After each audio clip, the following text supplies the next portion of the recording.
Night டைமில் அடிக்கடி இருமல் வருதா அப்படின்னா அதுக்கு வந்து காரணங்கள் நிறையா இருக்குது. ஸோ யூஸ்வலாக வந்து ஆஸ்மா பேஷண்ட்டில் வந்து நைட் டைமில் இருமல் அதிகமாகும். அதே மாதிரி வந்து ஆசிட் ரிஃப்ளெக்ஸ் ஜிஆர்டி அப்படிங்கிற ரிஃப்ளெக்ஸ்னால வந்து அடிக்கடி இருமல் வர்றதுக்கான வாய்ப்புகள் உண்டு.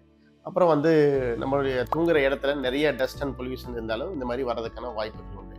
இன்னொரு முக்கியமான காரணம் வந்து வயசானவங்களை வந்து நுரையீரலில் நீர் கோர்க்கிறது, ஹார்ட் ஃபெயிலியர் இல்லை வந்து கிட்னி ஃபெயிலியர் இந்த மாதிரி இருக்கிறவங்களுக்கு நைட் டைமில் வந்து காஃப் வரதுக்கான வாய்ப்புகள் அதிகமாக இருக்குது. ஸோ இந்த மாதிரி இருக்கிறவங்க இம்மீடியட்டாக வந்து டாக்டரை கன்சல்ட் பண்ணி இதனால் வந்து இருமல் வருது அப்படிங்கிறத நம்ம கண்டுபிடிக்கணும். ரெக்கரண்ட்டாக உங்களுக்கு வந்து காஃப் நைட்டில் இருந்துகிட்டே இருந்தால் டெஃபினட்டாக வந்து டாக்டரை கன்சல்ட் பண்ணி காஃபுக்கான காரணத்தை நீங்கள் கண்டுபிடிக்கணும். தேங்க்யூ.